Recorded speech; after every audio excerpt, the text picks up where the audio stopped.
Here we go.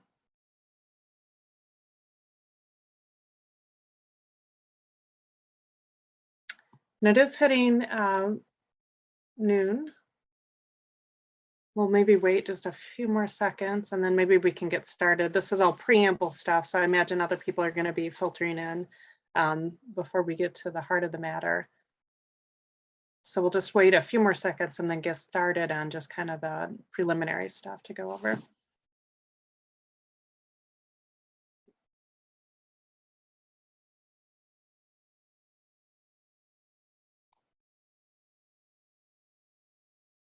All right, well, I think we better get going just because we only do have an hour, and I imagine many of you are in your lunch break. So here is the first few things that you should know: that you can leave and rejoin the meeting at any time, and there'll be multiple opportunities for input as we go along. You can virtually raise your hand or submit something through the Q&A feature, and I'll go over that in a minute. This meeting is being recorded, and so the recording will be placed up on the website, which is at a2gov.org/station4, which is there on the screen right there, and all the other meeting materials will be posted there as well. And so the next slide is just letting you know that this is the meeting that we're in. So if this is the meeting that you expected to be in, then great. If not, then perhaps you'll be searching for another Zoom link. In this next slide, sorry, I'm having a couple technical difficulties with advancing slides. All right, here we go. So technology overview, things to know. We are doing this in a webinar format, and the reason we do webinar formats is because we have had a couple problems with Zoom bombing in the past.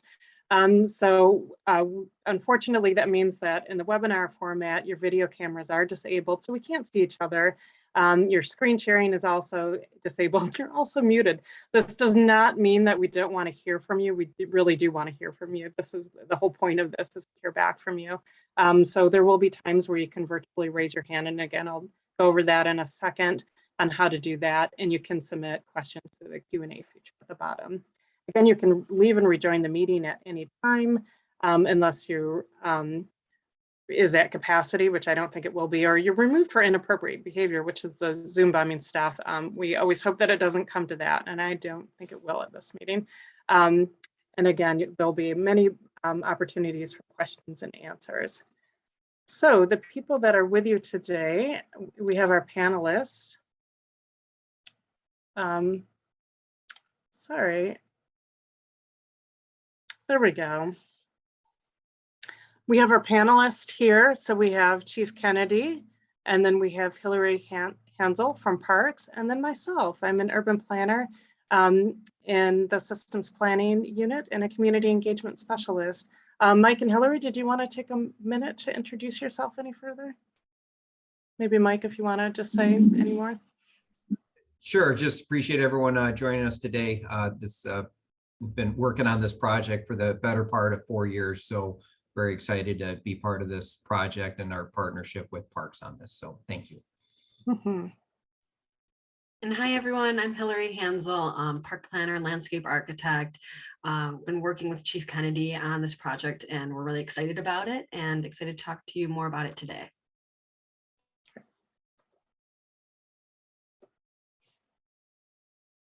And once again, having trouble having the slides advance. There we go.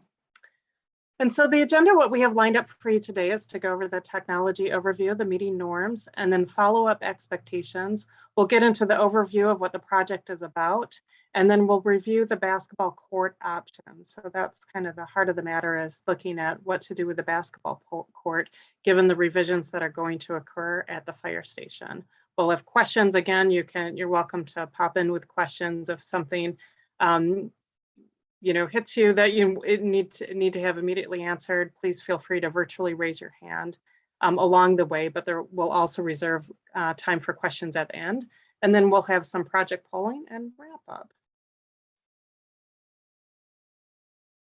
All right. Okay, the technology overview. So raising your hands, and many of you are probably familiar with this at this point with these several years that we've been on Zoom. Raising your hand is at the bottom, so you just click that button. And then if you'd like to type in a question or a comment, you can put it in the Q&A feature, which is there at the bottom. If you are on the phone, and I don't see anybody who is currently, but in case you get booted off and need to rejoin by phone, you can hit *9 to virtually raise your hand, and we'll unmute you and you can ask your question. Meeting norms, we like to say this at the beginning of every meeting. This is really just about being kind to each other. So we ask that while you're in this meeting, that you commit to learning and avoid speculations. Please do ask questions. And then remember the importance and rights and dignity of other people. So with that, we ask you to critique ideas, not people. Are thoughtful about your language. So this is a comfortable space for everybody. And if that is not adhered to, then we do reserve the right to remove you from the meeting. All right. And then the demographic poll. So those of you who are on the line from the very beginning, we do have a demographic survey that's up there. This is completely optional. We are trying to collect demographics of people who we are reaching, so we have a better understanding of who we're not reaching, so we can continuously improve our engagement efforts. And it looks like most of you have already participated, so I'll just give this a few more seconds and then I'll end the poll.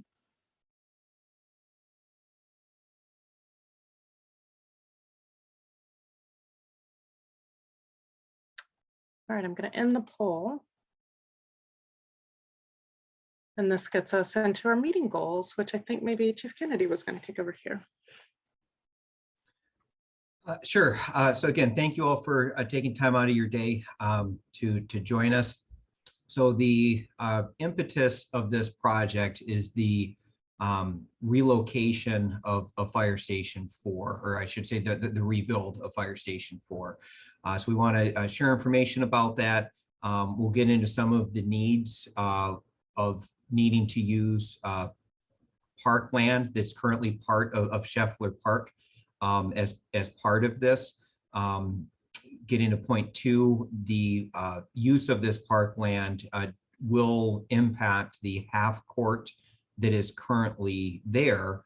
And the intent is to relocate that half court with a full court elsewhere on the Scheffler Park parcel. And this is just part of our ongoing opportunities to discuss this with the community. We did have an initial discussion of this with PAC back in September, I believe it was, and we've been working with our engineers for the fire station design, along with increasing the scope of the project to come up with some of the locations that will be shared with you today. And those are some of our meeting goals. Guess next slide. So this is a rendering of new Fire Station 4. So just for, by nature of people being on this video, we would kind of assume, but I'll just go over things real briefly. So Fire Station 4 is located at Huron Parkway. It is right at the intersection of Platte and Huron Parkway. The current station was built in 1966. So it is going on 56 years old. Usually 50 years is a maximum kind of expected life expectancy for fire stations. So we have exceeded that. This station was built before female firefighters were females were envisioned as being part of the fire service. We're dealing with the building does not have backup power. And it's also currently, because of its elevation, in a floodplain with the creek that runs behind it. So there's a lot of reasons for our need to replace this station. We did contact an architect several years ago as we were starting through our fire station master plan, and the renovation would have exceeded we did look at a renovation, and by all accounts, a new station is what was a better option. The rendering that you see, and this is the impact for Scheffler Park, is that the current discharge of Station 4, where the fire trucks exit the station, is north of the intersection. And for those that are familiar with the area, there is a S-curve on Huron Parkway, and there's also an elevation change.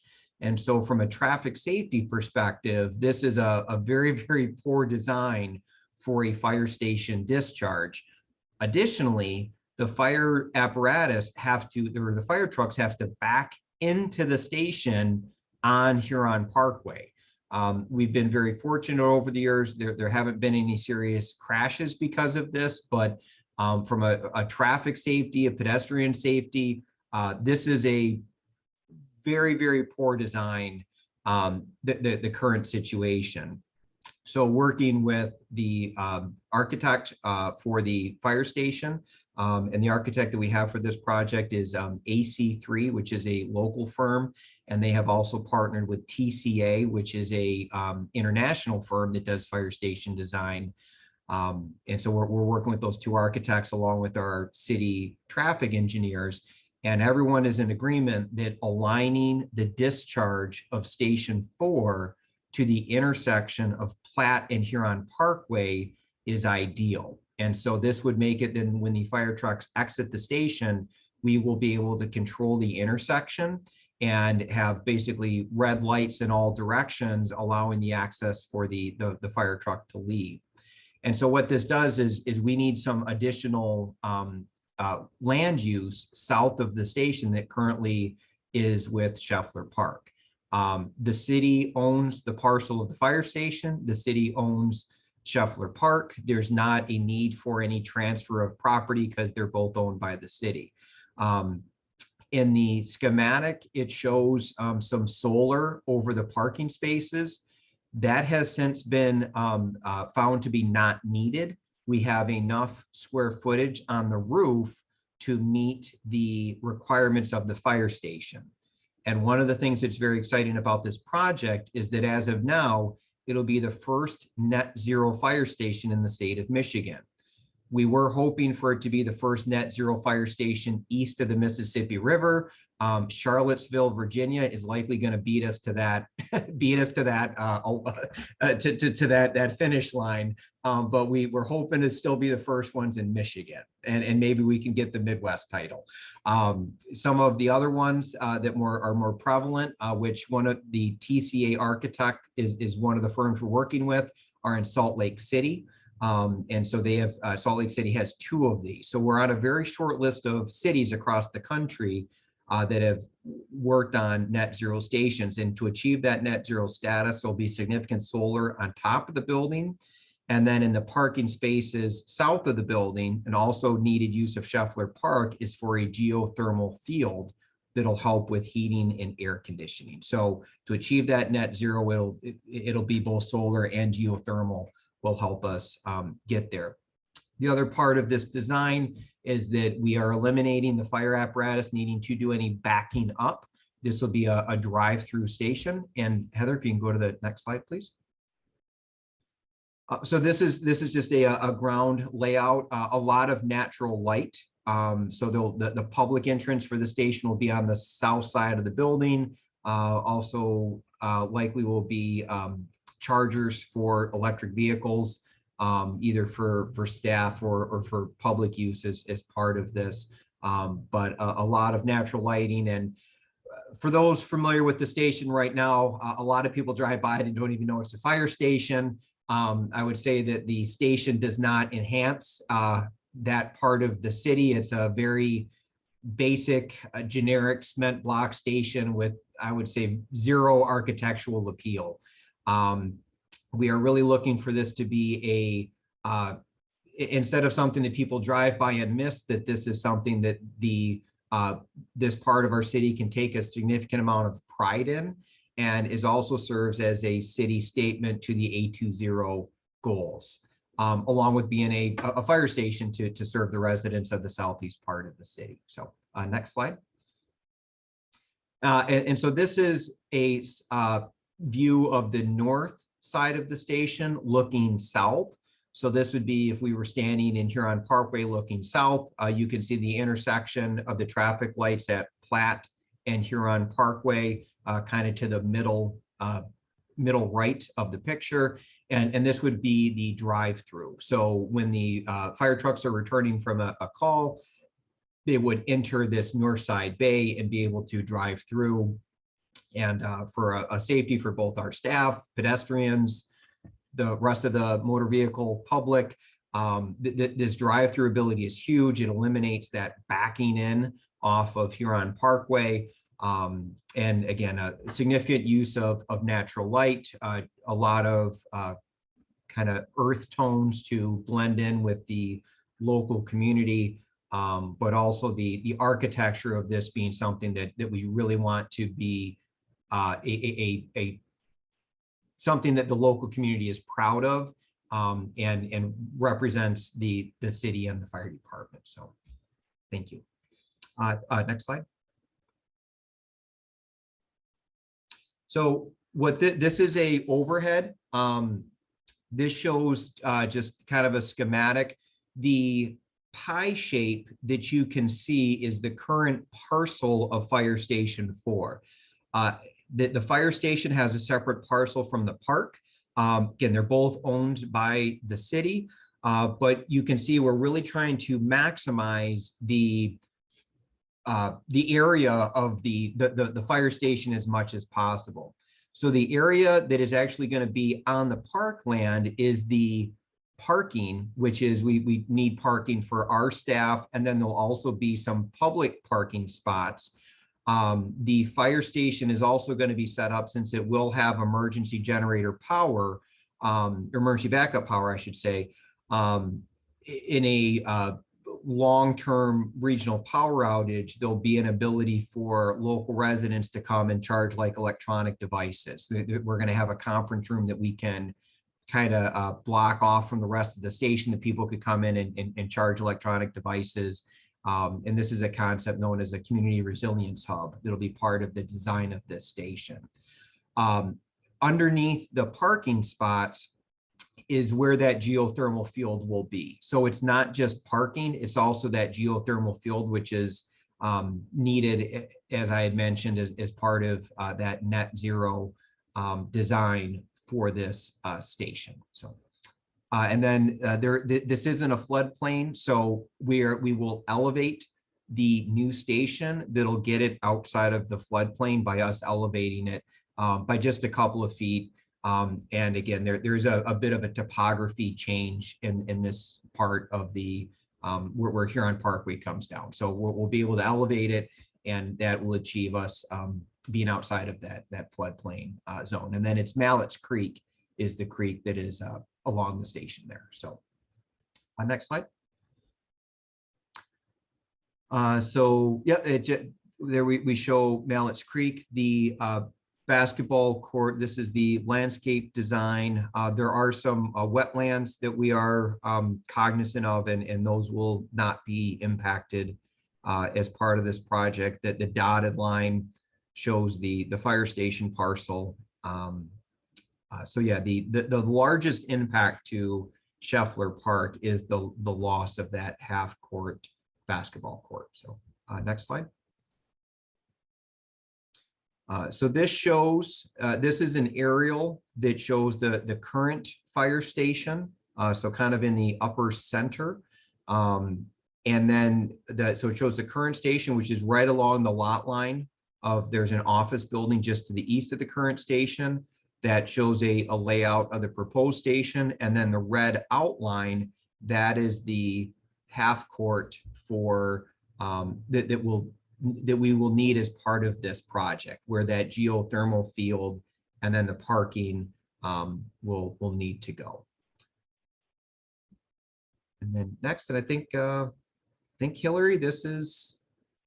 So these are just some pictures of current Scheffler Park. This is along Huron Parkway. The playscape will not be impacted. Everything we're going to do is north of the playscape. And I think next slide. Okay, and then this is a view of Scheffler Park, where the current, it's a field hockey, and I will hand it over to Hillary at this point. Yeah, thanks, Chief Kennedy. So everyone, I just wanted to say we really appreciate how much the fire department reached out to parks very early on in the process to talk about these impacts and look for solutions. And we talked about having these discussions with the community. So we thank you all for taking time to be here today. Yeah, so these are a few photos, you being here, hopefully you're all familiar with the park. Heather, if you can go to the next slide. So in talking through options, we worked with Chief Kennedy's architects and design team to come up with a few options because these neighborhood scale parks do have a lot of uses already. There's a lot of programs going on, so there's not a ton of available space to put in new amenities. Next slide, Heather. So in looking to put in this new basketball court, we are looking, instead of a half basketball court, to do a full junior high size. So it would be an improvement over what's there. And then it would be constructed of asphalt surfacing with optional color coding, per our park standards. And then there'll likely be fencing as part of it. So either along, any roadway or street, just to keep balls within from a safety standpoint. So if we go to the next slide, we can kind of start to look at some of the options. So at the bottom in white, Heather, maybe if your mouse, you can circle it. The preferred option we're looking at is actually on the site of the existing roller hockey rink. Maybe I'm not saying that right. We know that's in poor shape as is, but it presents a lot of opportunities, just basically in that we're not impacting other existing uses. And then it also would allow us to continue using that for roller hockey if we don't put a color coding on. So the asphalt surface could be used for either basketball or roller hockey. If we were to put a coating on, then that can't be kind of skated on because it would impact the surfacing. If you go to the next slide, we can talk through some of the other benefits. Oh, I'm sorry, I must have hidden the slide. Oh yeah, so here's just an image of the existing roller hockey rink. Obviously it's in a state of disrepair, so adding the basketball court in would create a playable surface that could be used. And so we would be adding fencing along the Edgewood Drive side, so on the right side of this image. Some of the things that aren't quite as ideal for this, because it's oriented east-west, you could run into some issues with sun being in players' eyes, either in the morning or afternoon. But because there's good tree coverage on both sides, that's probably less of an issue. And the other nice thing is, it's a slightly raised area. It's pretty flat as is, so it doesn't need a lot of grading or earthwork done to accommodate this new use. So, it doesn't impact, any of the existing trees around or any other existing park uses. So from our design team standpoint, we thought this was the preferred option, but we'll talk through two other options we explored as well, so you can look at those alternatives. So next slide, Heather. Yeah, and this was just a summary of the things I mentioned, the benefits of this location. And next slide. So the other two alternatives we explored, so alternative one on the lower left would be on the existing parking lot. And then alternative two would be up in the kind of green lawn area. It's kind of like a raised berm. And so, alternative one on the site of the existing parking lot, again, it's nice because it's already flat. There's already pavement there. So we're not paving additional, green space within the park. It's also a little bit higher and better drained, which is good. But, it's obviously impacting existing, parking capacity. So it would basically eliminate having a parking lot within the park. There is on-street parking available in the neighborhood, but that would be something to consider. It also has a little bit of that east-west orientation that's not as desirable, and it would likely have to be fenced all the way around, both because of the street, but then also the proximity to the to the creek on the other side. So, just because this one had more impacts, this one wasn't as preferred.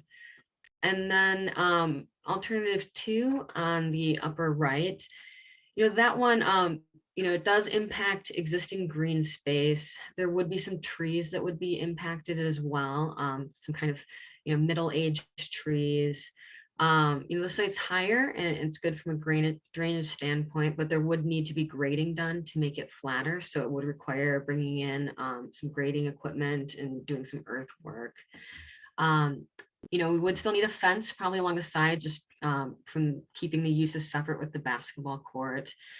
And then, the one benefit here would be you'd get that north-south orientation. So it'd be less concerns about sunlight in the player's eyes, but obviously impacting green space. So that was another reason this one wasn't preferred. So next slide, Heather. So those are really and here's a picture, the existing parking lot. Again, this isn't really a typical thing that we have in neighborhood scale parks. It's kind of unique to a park like Scheffler Park to have parking. So it is an alternative location that we can discuss. Next slide.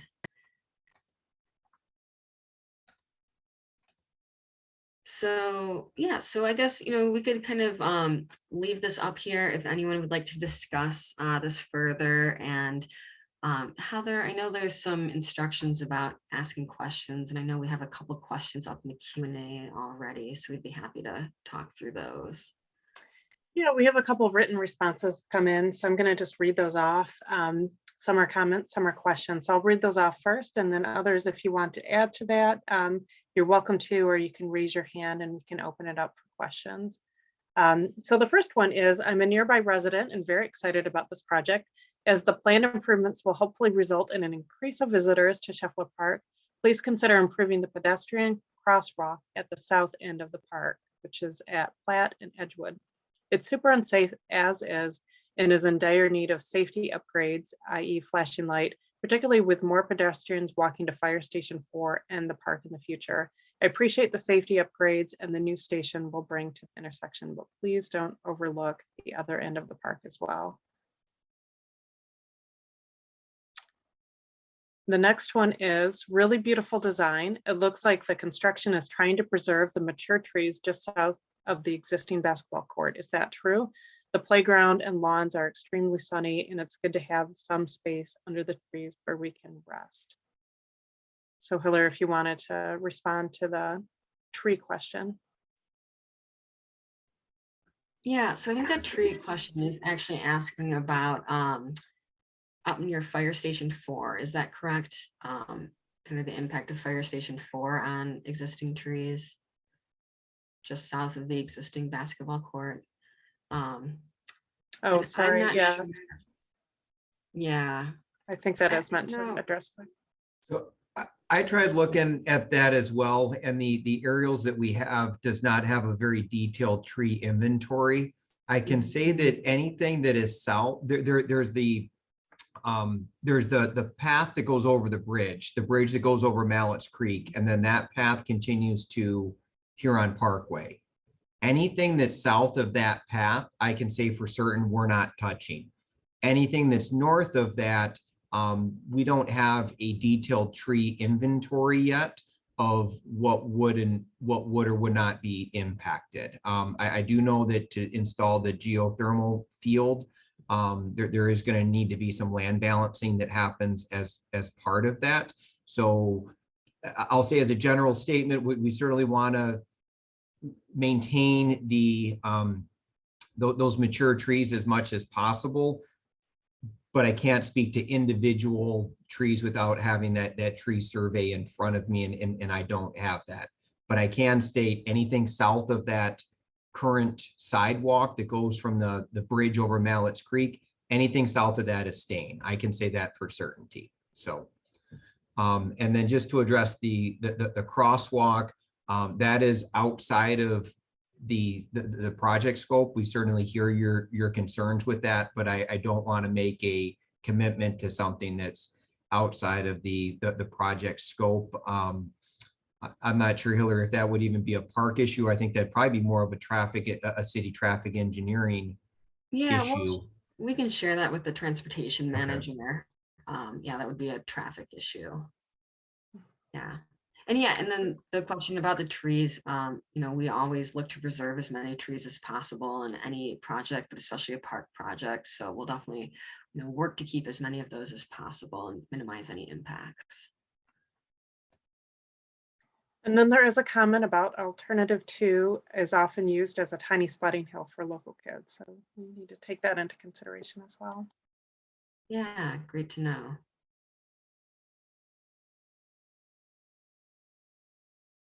Okay, there's no other written questions. Did anybody else want to ask a question?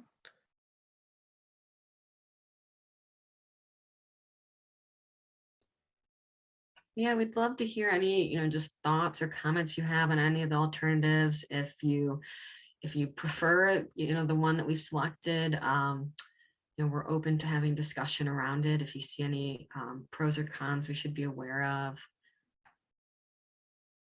And we do have a poll if we'd like to launch that about which one people in the audience prefer, you know, the staff's preference. But we could do that right now if that sounds good. Yeah, I think that Okay, sounds great. do that. Just a moment.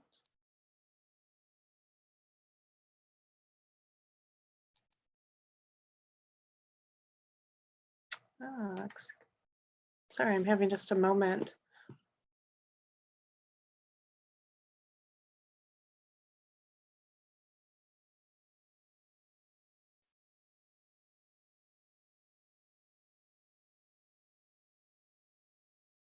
Sorry, I'm having trouble pulling that one up. I apologize for that.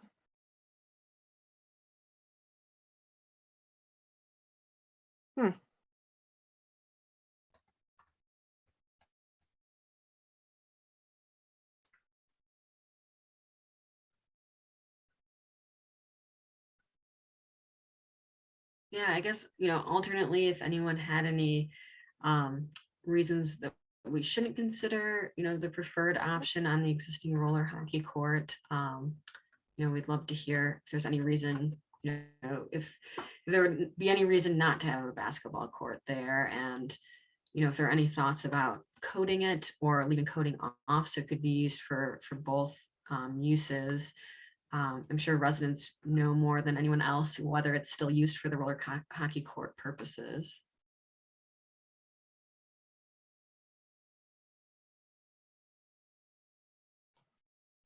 And I do see a comment, so I'll just read it while Heather's looking at the poll. It says there was a winter warming house near the turtle area that was transitioned to a volleyball court. The court was never used. Why not a court there? So I believe that is the area kind of just northeast of alternative 1. Is that correct? Kind of just northeast of the parking lot. Yeah, I believe, you know, we did have the design team look at which areas would be suitable for a court from a drainage standpoint. I believe that that area just, it would impact the baseball court, I'm sorry, the baseball diamond, as well as just that, you know, from a sloping and drainage point, it wasn't as ideal. It would be a little bit lower. So I believe that those are the reasons why that area wasn't looked at.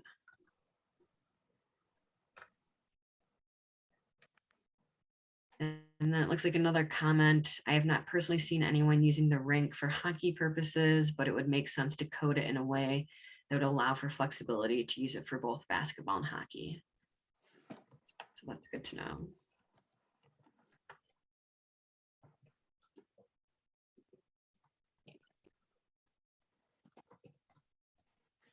I apologize for this technical difficulty. We had a poll ready to go, but it seems to have disappeared.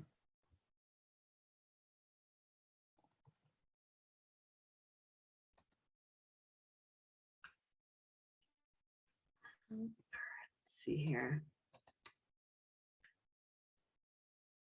Any other questions, even about Fire Station 4,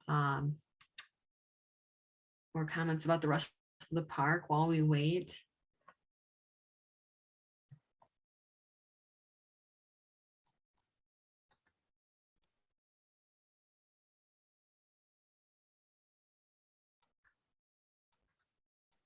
All right, it looks like we have someone that raised their hand.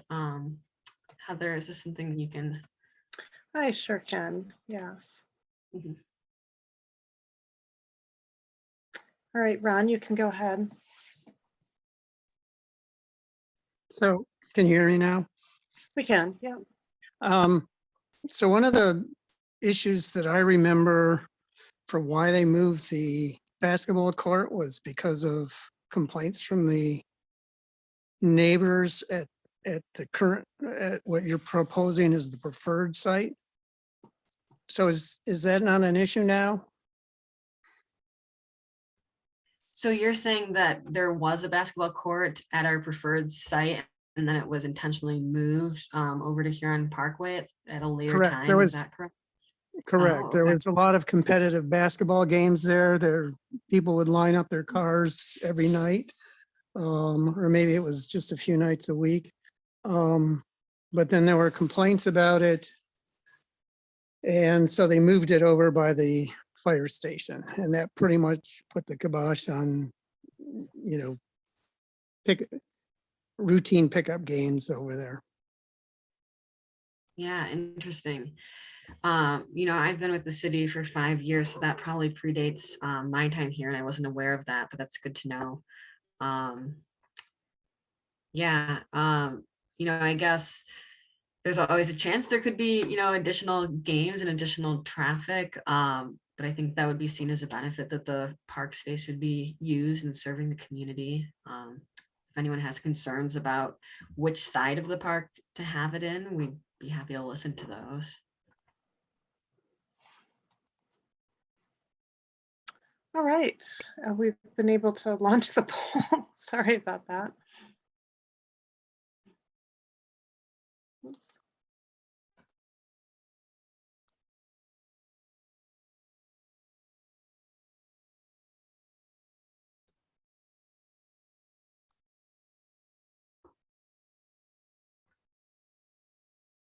Yeah, so hopefully everyone can see the poll where you could just state your preference for which location you'd prefer.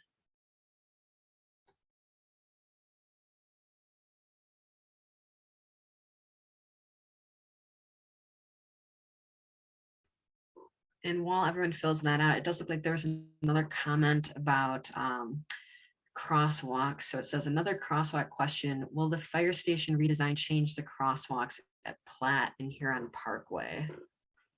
So Chief Kennedy, I don't know if you have. Yeah, any I'm understanding. looking at an aerial and I don't believe that they would. The intersection is going to go from a three-way intersection to a four-way intersection with the discharge from the fire station. The current crosswalks, I don't. We did we look to our traffic engineering group, our transportation engineers to kind of provide ruling on that, but the intent is not for a redesign or to really be impacting the current intersection. There would just be that discharge. So if you were going south on Platt, right now you would hit a T. If this project moves forward, you would drive straight and then drive into that parking lot on the south side of the station. So short answer to the questions, I'm not aware of any intentional redesign of those crosswalks at that intersection. And we had most everybody answer the poll, and roller hockey rink is the preferred choice. Thank you everyone for participating. We appreciate it. It looks like there was another comment in the Q&A. It says, I'm excited about this project and the upgrade to Fire Station 4. I think this plan in its current state will work well and not have as much impact on the park and its natural features.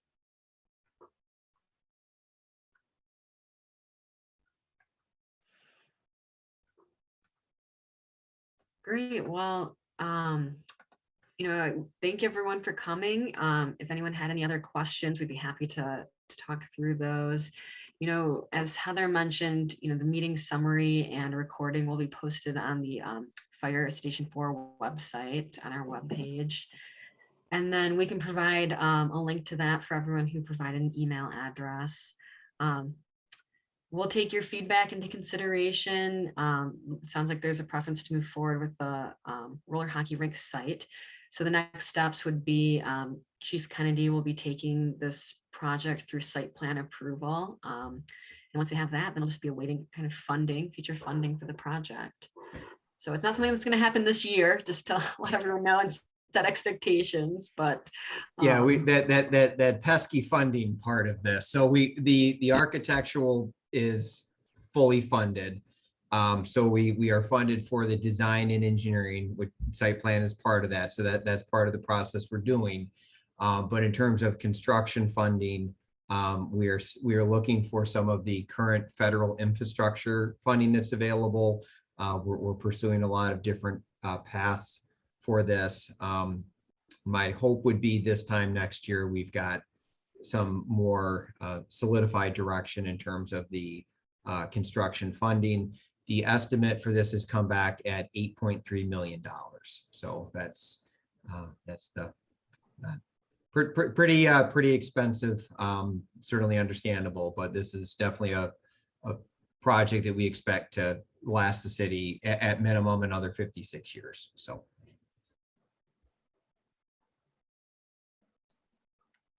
Right. Well, I can share my screen again and just leave contact information up there on the screen. And we can just leave that up for a few minutes. And then if anybody has any other questions that come to them, I know sometimes your best thoughts come a little bit later after the conversation. So we'll just wait around for a few minutes. And if you have any questions, please feel free to submit them through the Q&A or raise your hand.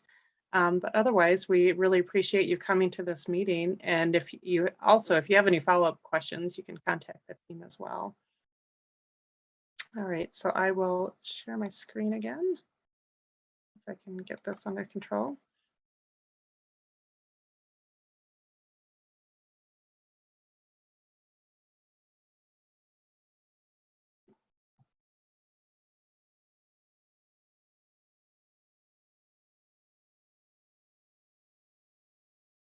All right, and there's the team's contact information. all right, thank you, everyone. Yep. Thank you all for taking the time. Much appreciated.